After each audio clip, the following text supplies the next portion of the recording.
Kawal ng demokrasya! Tinig na hindi natitinan, kasama mo sa bawat laban, katotohanan ng sandigan. Waldy Carbonell! Kakampi ng mamamayan, tagapagtanggol ng bayan, walang urong, walang iwanan. Dito, malinaw ang paninindigan. Dito, buhay ang boses ng bayan. Kawal ng demokrasya! Kasama mo si Waldy Carbonell.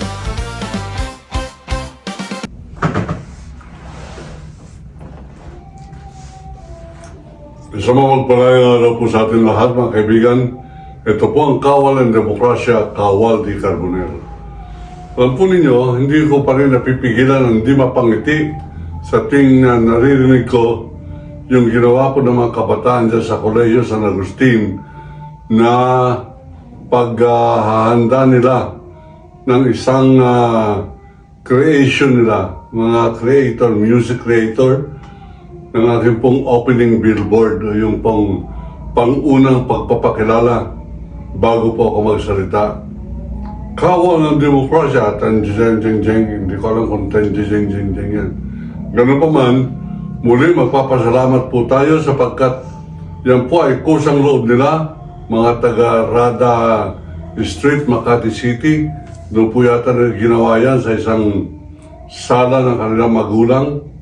At ako po ay nagpapasalamat. Tayo po ay nagpapasalamat.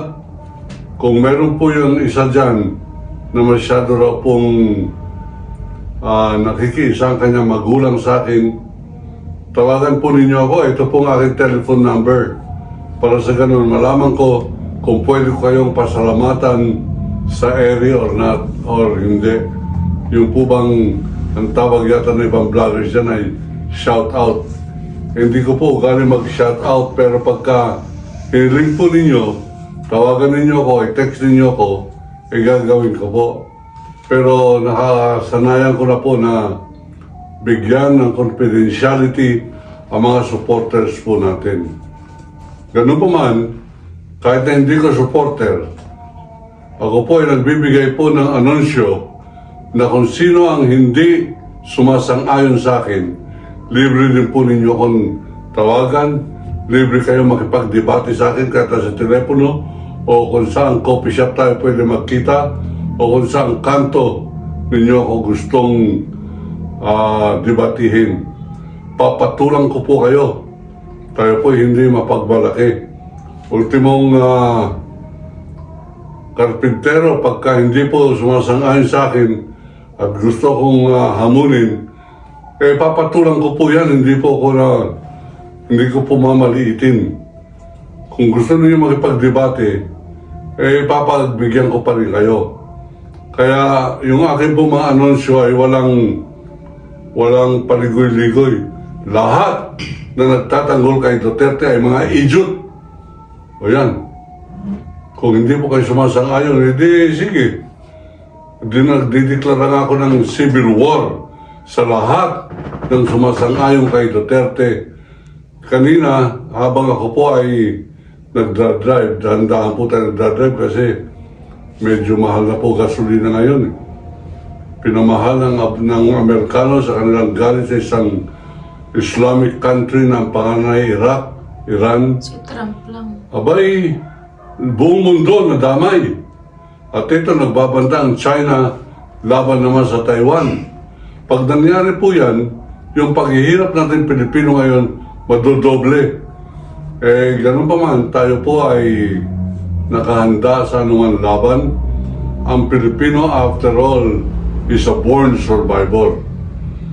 At uulitin ko po, lahat po ng mga nagnanais na number one, pagbigay ng kontribusyon ng kanilang idea tungkol po sa ating ginagawang pagbumulat ng malawakan, na ang tama ay dapat po natin ipaglaban, ang mali ay dapat natin labanan, at ang kampo ng kadiliman at kasamaan dapat nating iwaksi. Kaya nga po, lahat ng nagkakampi pa rin kay Duterte ngayon ay tinuturing ko pong kaaway. Ngayon, yung ayaw sa mga ayon sa akin, naghahamon, meron na isang vlogger naghahamon, pinapatulang ko po yan. Ulitin mo yung hamon sa akin. Kahit saan tayo magkita, papatulang kita. Kahit anong oras, kahit alas 12 ng gabi sa tapat ng tahanan mo, pupuntahan kita. Promise yan. Sapagkat yan ang aking pagkatao, yan ang Waldy Carbonell. Hindi po dahil sa ako'y nagmamalaki, nature ko po yan. Na ang aking pong paninindigan ay aking po talagang tinitindigan. Hindi po ako patraidor, hindi po ako gumagamit ng mga iba't ibang klaseng pangalan. Hindi dapat pagka gumamit ako ng ibang pangalan ay gumamit na ako ng ibang pangalan. Mga Lone Ranger, yung mga ganyan. O kaya Chris Mabilis. O Lapu-Lapu o Bonifacio, kahit ano. Pero hindi po, ito po ang aking mukha. Yan po ang aking pangalan. Yan ang aking telephone number. Kung meron pong gustong humamon sa atin, parehong isa kong kaibigan na naglilipod lawang daw siya dyan sa Visayas, eh nakakapihan niya si Congressman Paras nung nasabi niyang hanga raw siya kay Waldy Carbonell. Ang sabi raw ng congressman, gago yan eh. Aba, congressman ka pa lang. Nagsasalita ka ng gago na likuran ko. Sa harap ko, sabihin mo yan kung matapang ka. Ngayon, may vlogger daw na nag-ahamon sa akin. Ulitin mo, sige, tawagan mo ko. Pupuntahan kita. Ulitin mo lang. Huwag naman sa iba pa dadaan. Eh, binalita lang sa akin yung ballpoint man yan eh. Pero papatulan ko po kung sino yung nag-ahamon sa akin. Sapagkat sa akin, ang hamon, abay regalo po yan.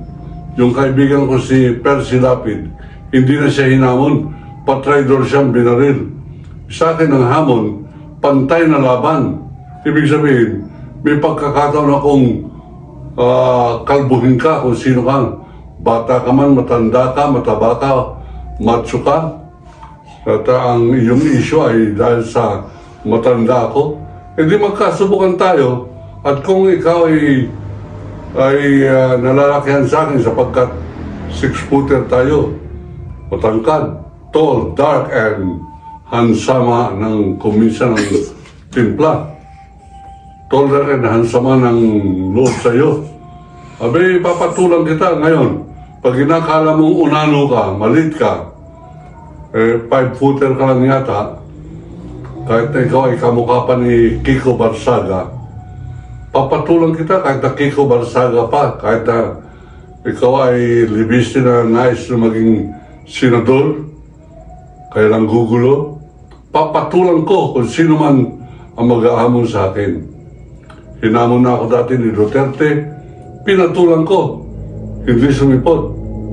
Baka mas matapang ka kay Duterte na gusto mo magpakamatay. E di sige, magkasubukan tayo. I will oblige you. Kung gusto mong mamatay bago mag-Easter Sunday, eh pupunta na kita, tumawag ka lang. Kaya ang telephone number ko. Pero mas gusto kong tatawag sa akin ay gusto bumili ng libro.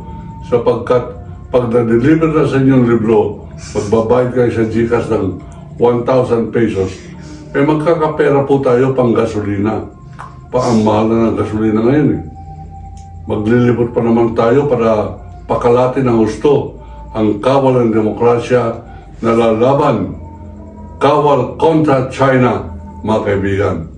Kaya yung mga nanggugulo-gulo, ipapatulang ko yan kasi China ang kalaban ko, hindi kayo.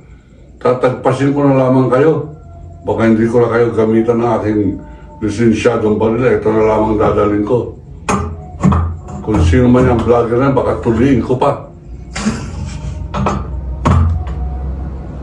So, nandiyan na po ang mensahe natin. Meron na lang isang katanungan. Ano ba ang aking paninindigan sa laban ng Amerika kontra Iran? Abay maliwanag na ako po ay kalaban ng mga nangapi.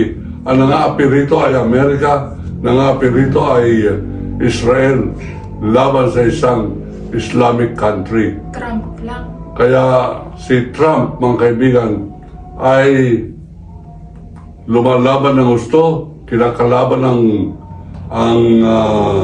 Muslim country, Islamic Republic of Iran. Tayo po hindi sumasang-ayon dyan sa mga nangapi. Kaya nga po tayo naninindigan para lumaban sa mga api. Mga api ang mga Amerikano, mga kaibigan. Ultimong Pilipino, inapi po niyan. Kaya lamang talagang atsoy ng Amerika ang Pilipino. Kaya po tayo inatake ng Hapon sapagkat tayo ay nagpapakamatay, lumalaban para po sa Amerika. Yung mga dating USAFE. Ngayon, nag-apply na sila bilang kawal ng demokrasya, kawal kontra China. Ang Amerika at China, hindi po mag-aaway yan. Bubulahin lamang tayo, pero China kakampi po yan. Tayo, uutuin lamang yan. At ang Iran, mabuti na lang, hindi po nagpapauto, mabuhay ang Iran. Kaya tayo po ay kumakampi, laban sa mga nangapi. Ang Amerika, inapi niya ng mga Indian, American Indian, pinapalakpakan ng buong mundo ang kanilang pangapi. Ang Amerika, inapi ang Vietnam, mga kaibigan. Abay, sa Vietcong tayo galit, pero hindi natin alam kung bakit. Kinalaban nila ang Iraq, andun po ako, nag-cover ako, habang binubomba ang mga Iraqi. Nandun po ko kasama ng 98 international journalists sa panig ng Iraq. At dahil po dyan, meron po tayong documentary film, pero saka ko na ipropromote yan, baka sumobra na po ang inyong paghanga sa akin o sumobra na ang inyong order. Muli, yan po ang aking pong telephone number. Yung mga gustong magtanong, gustong humamon, gustong magkasubukan, yan po ang aking telephone number. At hindi po tayo nagtatago. Lahat ng tawag ay pinapatulang ko. Pati mga naniningil ng mga parcel ay pinapatulang ko. Medyo nakaka-nervyos nga lang. Pero pinapatulang ko po yan. Ngayon mga kaibigan, uulitin ko pa sa salamat. Sa lahat po naman nagsusubscribe po sa atin. Abay, tumataas po ng tumataas ang ating subscription. Papadala po natin sa European Union ng resolusyon ng kawal ng demokrasya.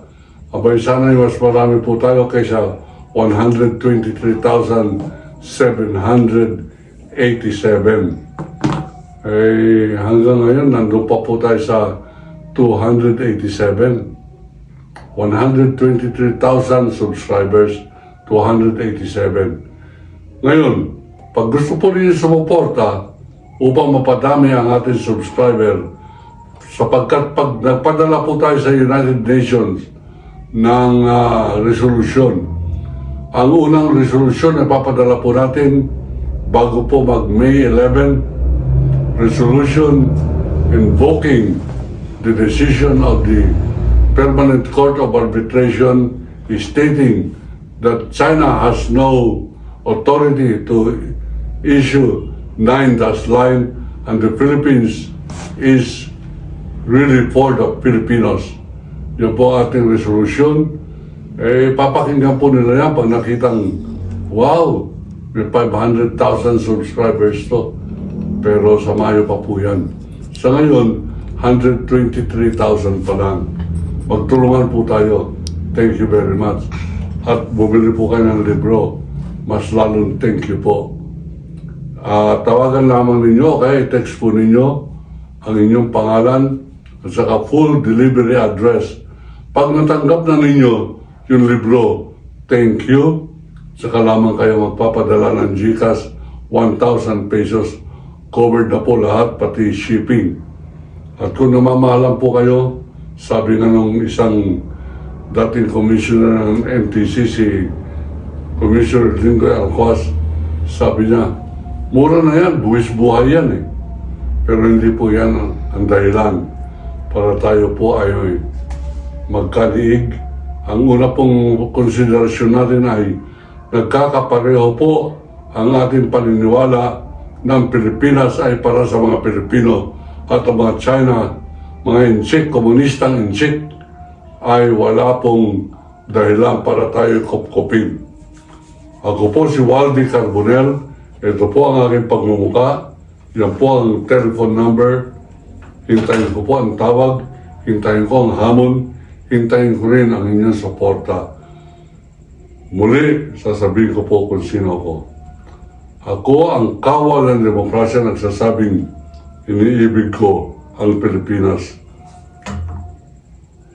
Kung to, Chongko Kunta, ang ibig po sabihin na rin, China, layas!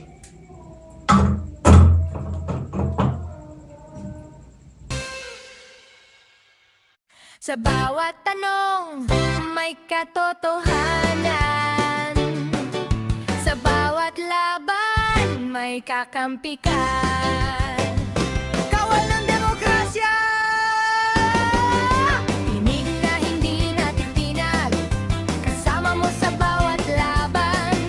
Katotohanan ng sandigan. Waldy Carbonell! Kakampi ng mamamayan, tagapagtanggol ng bayan. Walang urong, walang iwanan. Dito, malinaw ang paninindigan. Dito, buhay ang boses ng bayan. Kawalang demokrasya.